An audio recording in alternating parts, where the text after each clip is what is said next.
पूरा हिंदुस्तान देखते ही देखते नीचे गिरता ही चला जा रहा है, गिरता ही चला जा रहा है।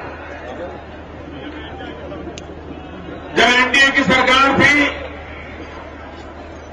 अटल बिहारी वाजपेयी जी प्रधानमंत्री थे, 21वीं सदी का प्रारंभ हुआ था और पहले ही 2-4 साल में लगने लगा था। अब दिन बदल चुके हैं। 100 साल के बाद पहली बार लगने लगा था कि अब देश उठ खड़ा हुआ है। अब देश अपने सपनों को पूरा करने के लिए तैयार हो चुका है। अब 2004 तक ऐसा माहौल बन गया था, चलो आगे बढ़ो, देश को आगे बढ़ाओ। लेकिन 2004 में ये मैडम सोनिया जी आते ही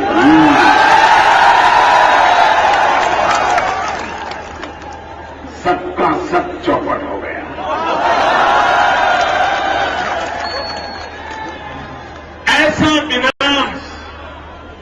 ऐसा बिना देश का इसके पहले किसी भी सरकार के कालखंड में नहीं देखा गया। और भाइयों बहनों,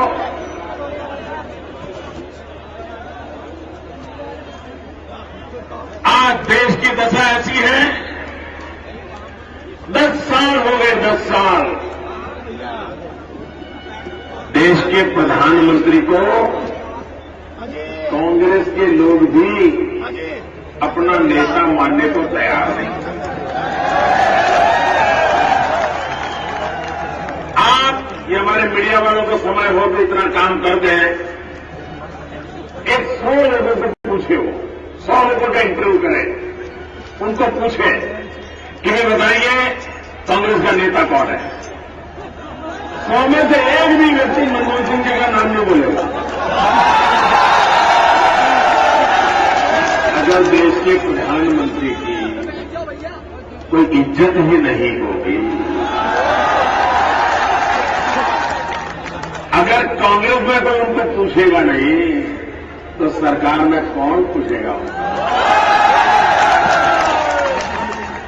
वो मुलाजिम उनकी बात मानेगा क्यों भाई?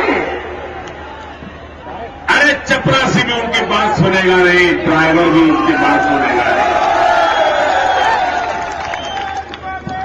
एक प्रकार से इन्होंने देश को अंदर से खोखला कर दिया, व्यवस्थाओं को तोड़ दिया, संस्थाओं का मूल्य 0 कर दिया। पद प्रतिष्ठा गरिमा ये व्यवस्थाएं चलाने के लिए जरूरी होती है, लेकिन उन्होंने एक परिवार की भक्ति में, एक परिवार की आरती उतारने में कांग्रेस पार्टी ने देशभक्ति को भी नकार दिया। और उसी का कारण है कि आज हम इतने संकटों से जूझ रहे हैं। भाइयों बहनों, किसान खेती करता है, उसको फसल का दाम मिलना चाहिए कि नहीं मिलना चाहिए? वो मुफ्त का तो मांगता नहीं है, वो मेहनत का मांग रहा है।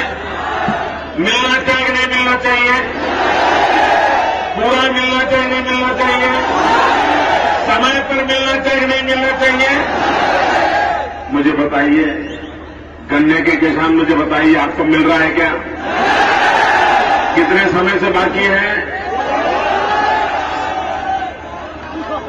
मुझे बताइए क्या हाल है आपका?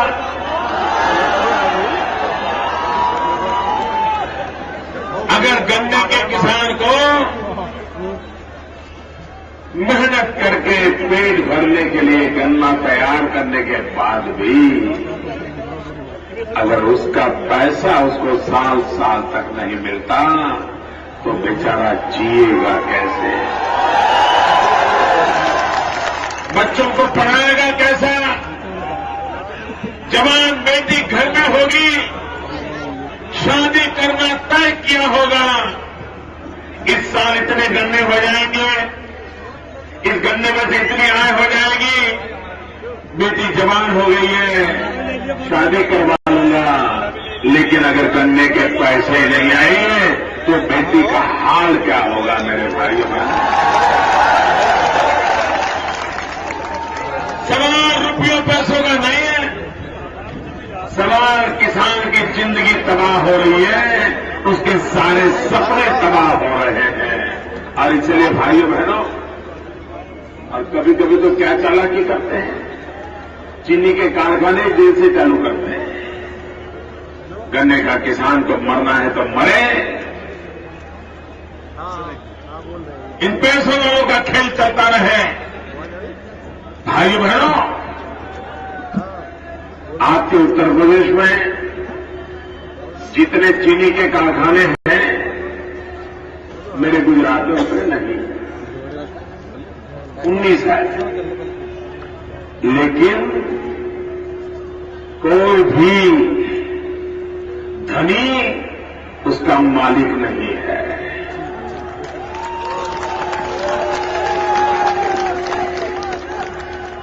किसान उसका मालिक है, कोऑपरेटिव बैंक में चलाते हैं, और उसके कारण फसल बोने समय ही तय हो जाता है किस चीनी कारखाने में किसका गन्ना जाएगा और कितना पैसा एडवांस मिलेगा, कितना पैसा बाद में मिलेगा, तो गन्ना बोते ही तय हो जाता है। आप मुझे बताइए, ये गुजरात में हो रहा है, ये कोई बड़ा रॉकेट साइंस है क्या? कोई बड़ी नई टेक्नोलॉजी है क्या? सिंपल कारोबार है कि नहीं भैया? किसानों के प्रति जिम्मेवारी का भाव है कि नहीं है? किया जा सकता, नहीं किया जा सकता? इनको करना नहीं है, इनका इरादा ठीक नहीं है।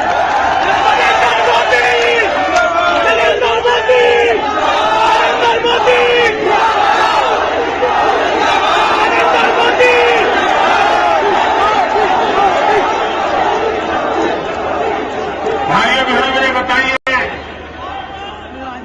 ये अपना नगीना इसी क्षेत्र में, हम गुजरात में बचपन में भी छोटे गांव में रहते थे, तब भी नगीना का जो वुड क्राफ्ट है, लकड़ी की कारीगरी का काम, उसकी चर्चा हो गई। आज है क्या कुछ बताए नहीं? बचपन में हम सुनते थे, क्या उसको आधुनिक नहीं बनाया जा सकता था? इतनी बड़ी इंस्टीट्यूशन चलती है, एनआईडी, क्या ऐसे डिजाइन बनाने वाले विद्वान लोगों को लगा करके नगीना की नई पीढ़ी को कंप्यूटर के साथ जोड़ करके नई डिजाइन बने, कैसे उनके हाथ में जो कला है उस कला को टेक्नोलॉजी से कैसे जोड़ा जाए, वो माल जो यहां बेचते हैं वो दुनिया के बाजार में बेचा जा सकता है कि नहीं बेचा जा सकता है? पूरे विश्व को हमारे देश के हैंडीक्राफ्ट के लिए हम पागल कर सकते हैं, पागल कर सकते हैं। पूरा विश्व हमारे हैंडीक्राफ्ट को खरीदने के लिए पागल हो सकता है। जैसे स्विस घड़ी के लिए दुनिया को पागलपन लगता है ना, वैसे ही नगीना के लकड़ी के काम पर दुनिया को पागलपन लग सकता है। करने का इरादा चाहिए दोस्तों।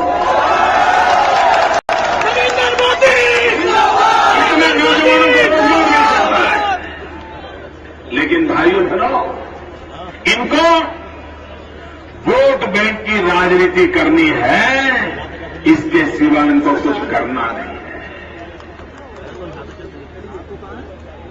अभी शहजादे जी ने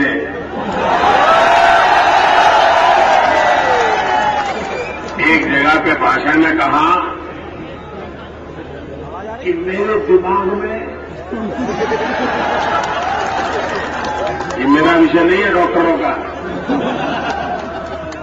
उन्होंने कहा मेरे दिमाग में इंफ्रास्ट्रक्चर का पूरा मैप तैयार है।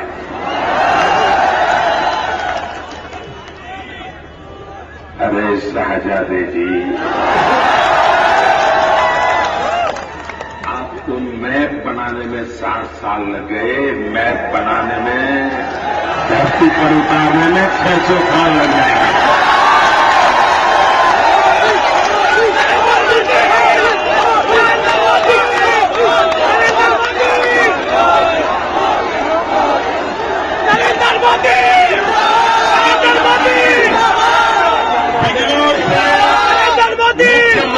जाने वाली सड़कें ठीक है क्या?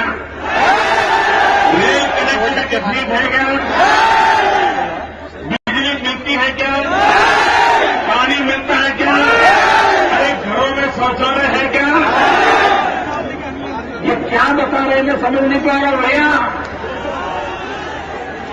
मैं आपको जांच पर ले जाने के वादे करने नहीं आया। मैं आपके घर पे मर्सिडीज गाड़ी लाकर के खड़ी कर दूंगा, ऐसे झूठे वादे करने नहीं आया। लेकिन भाइयों बहनों, हमारी माताओं बहनों की इज्जत के लिए कम से कम घर में शौचालय तो होना चाहिए कि नहीं होना चाहिए?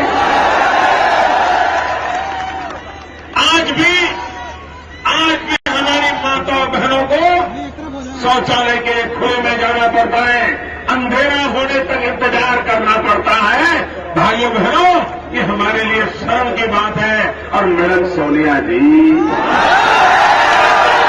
आज तक महिला है, महिला, अरे कम से कम इतना काम कर दिया होता, इतने सालों से सरकार में बैठी हो, कम से कम हमारी माताओं बहनों को एक शौचालय मिल जाता, कम से कम इज्जत से जिंदगी तो गुजारती।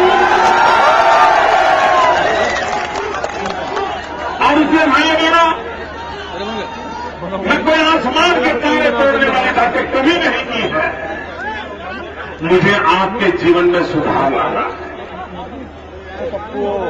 गरीब को सम्मान के साथ जीने का अवसर मिले, इसके लिए मैं अपनी जिंदगी खपाना चाहता हूं।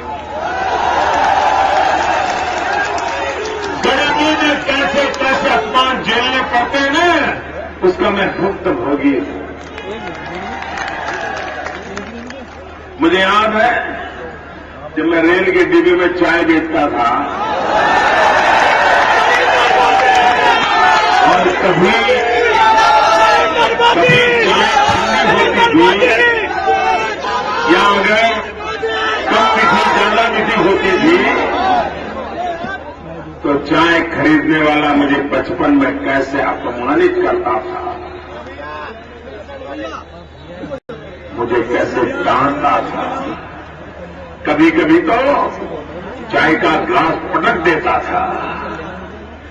गरीब के साथ क्या बीतती है वो मैंने जिंदगी में झेला।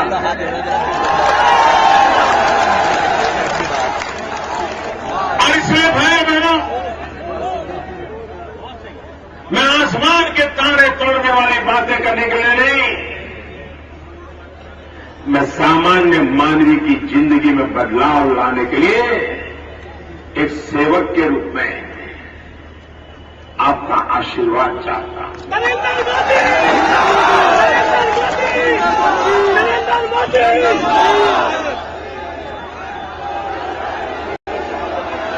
भाइयों बहनों, आप मुझे कहिए, आपके हम बिजली का क्या हाल है? मुझे बताइए क्या हाल है?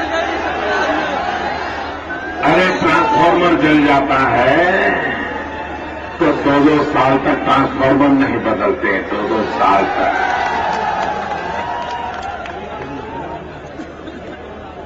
और ये मैंने बड़ा विचित्र देखा जी, यहां पूरे उत्तर प्रदेश में बिजली का संकट है, लेकिन कुछ खास लोग हैं, उनके यहां बिजली की तकलीफ नहीं है। ये भेदभाव क्यों? क्या उत्तर प्रदेश के सभी नागरिक समान नहीं है क्या? क्या उन सबको समान रूप से अवसर मिलना चाहिए कि नहीं मिलना चाहिए? लेकिन भाइयों बहनों, जो बिजली में भी राजनीति करे, जो पानी पहुंचाने में भी राजनीति करे, जो अपने परायों का भेद करे, भाइयों बहनों, उनको शासन में बैठने का हक नहीं होता। अभी मैडम सोनिया जी, अब कांग्रेस के पास कोई मुद्दा बचा नहीं चुनाव में, कोई मुद्दा नहीं। 10 साल से मोदी को गालियां इतनी दी कि सारी डिक्शनरी खत्म हो गई।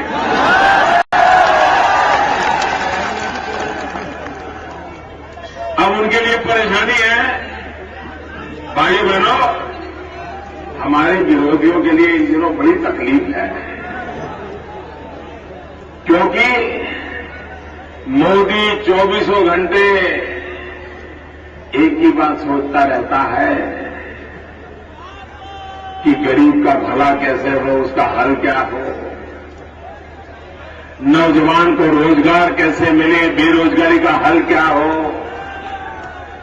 किसान को उसकी पैदावार का पैसा मिले, पूरा पैसा मिला तुरंत मिले, इस समस्या का हल क्या हो, माताओं बहनों को सम्मान मिले, रक्षा मिले, इस समस्या का हल क्या हो। मोदी 24 घंटे समस्या का हल खोज रहा है और मेरे विरोधी मिलकर के मोदी का हल खोज रहे हैं। वो दिन रात पढ़ते हैं मोदी का हल क्या निकाले हैं। आपके पास इसके लिए बहुत समय था, जनता ने आपको अवसर दिया था। अगर आपने जनता की भलाई के लिए काम किया होता तो आज मोदी का हल खोजने के लिए आपको इतनी परेशानी नहीं झेलनी पड़ती, जनता अपने आप हल खोज देती। भाइयों बहनों, मैं आपसे पूछना चाहता हूं, जवाब देंगे? ऐसे नहीं, पूरी ताकत से बोलो।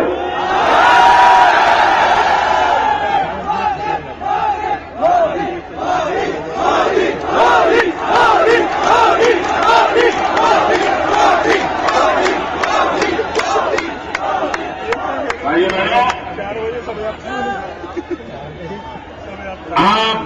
आप मुझे बताइए, आपके माता पिता जिस प्रकार की जिंदगी से गुजरे हैं, क्या आप भी वैसी ही जिंदगी गुजारना चाहते हो? आपके माता पिता ने जो कष्ट झेला है, आप भी वही कष्ट झेलना चाहते हो? आपके मां बाप ने बर्बादी का मंजर देखा है, क्या आप भी चाहते हो? आप बदलाव चाहते हो कि नहीं चाहते? अगर बदलाव चाहते हो तो पहले सरकार में बदलाव लाना होगा।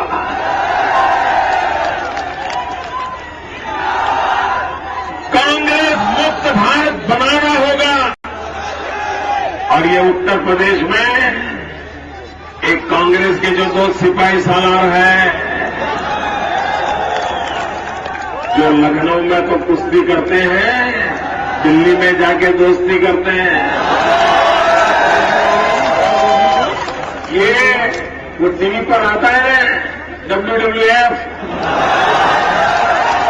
मुल्ला कुश्ती, ये सपा बसपा कांग्रेस, ये WWF वाले हैं, मुल्ला कुश्ती वाले लोग। वे लखनऊ में कुश्ती करते दिखाई देते हैं, लेकिन दिल्ली में पर्दे के पीछे सब मिलकर के दोस्ती करते हैं, सबका दोस्ती हो जाता है। सबका मालिक स्वयं ने सपा, बा ने बसपा, काय ने कांग्रेस और इनका मालिक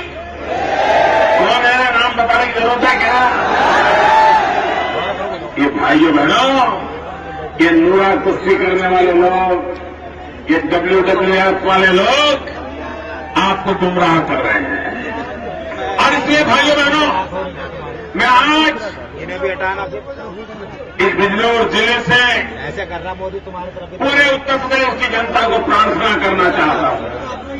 मैं दूरी से भैया खड़े काम पूरे हिंदुस्तान के मतदाताओं को प्रार्थना करना चाहता हूं। हमने बहुत नुकसान झेल चुके हैं। दुनिया तेज गति से दौड़ रही है, हम पीछे जा रहे हैं। हमारे बच्चों का भविष्य बिगड़ रहा है, हमारे नौजवानों का भाग्य अंधेरे में आकर के लटका हुआ है। और इसलिए भाई बहनों, अब वक्त मत बगाड़िए, अब वक्त मत बिगाड़िए। कभी कभी तो लगता है जितने दिन ज्यादा ये लोग सरकार में रहेंगे ना, इतने साल हमारी बर्बादी बढ़ने वाली है। उनका एक एक दिन हमारा एक एक साल तबाह कर रहा है। और इसलिए समय की मांग है, हम दिल्ली में सरकार बदले। भाइयों बहनों, आपको तो पक्का विश्वास है ना सरकार जाने वाली है? जरा जोर से बोलो, पक्का विश्वास है ना? भाइयों बहनों, सारे देश में एक ही आवाज है, इनका जाना तय है। ये बचा नहीं सकते, कोई इसको बचा नहीं सकता। अब सीबीआई भी ये कांग्रेस को बचा नहीं सकती, कोई नहीं बचा सकता। लेकिन भाइयों बहनों, आप मुझे बताइए, क्या आप चाहते हो कि दिल्ली में ढीली ढाली सरकार बने? जरा जोर से बोलो, आप चाहते हो दिल्ली में ढीली ढाली सरकार बने? आप चाहते हो दिल्ली में पर्दे के पीछे खेल खेलने वाले फंस जाए? आप चाहते हो पर्दे के पीछे जो लोग हो सरकार को नचाते और सरकार नाचती रहे? भाइयों बहनों, देश में सरकार तो बदलनी है, लेकिन मजबूत सरकार लानी है। और आप भाइयों बहनों,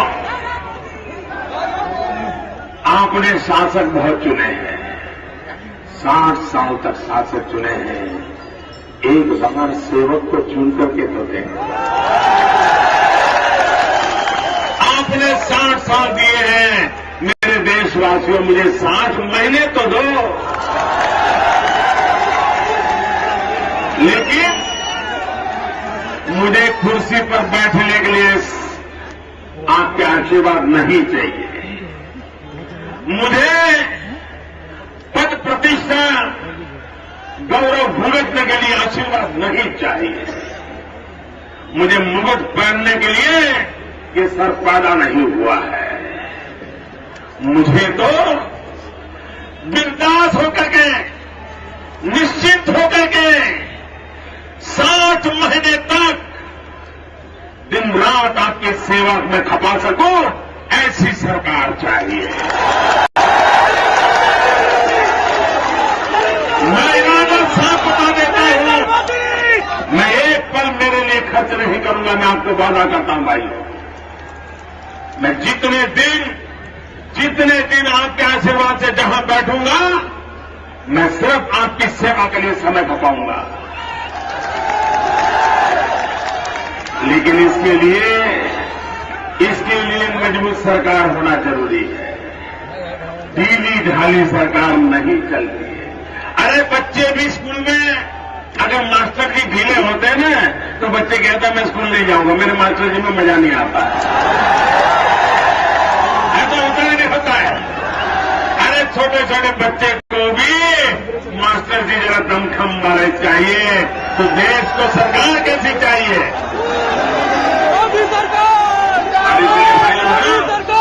मजबूत सरकार बनाने के लिए मुझे आपके आशीर्वाद चाहिए। और मजबूत सरकार का मतलब है 300 से कम लोकसभा के सभ्य आने नहीं चाहिए। भारतीय जनता पार्टी को 300 से ज्यादा सीटें जिता करके दीजिए। हमारे एनडीए के साथियों को भी जिता करके दीजिए। भाइयों बहनों, जो 60 साल में नहीं हुआ है, वो सारी कठिनाइयों को मैं 60 महीने में दूर करके रखूंगा। भारतीय जनता पार्टी के हमारे दोनों प्रत्याशियों को, भारतीय जनता पार्टी के हमारे इन दोनों प्रत्याशियों को भारी बहुमत से विजयी बनाइए, कमल के निशान पर बटन दबाइए, उत्तर प्रदेश से 80 के 80 कमल भेज लीजिए। मैं आपको मजबूत सरकार देने का वादा करता हूं। भारत माता की, भारत माता की।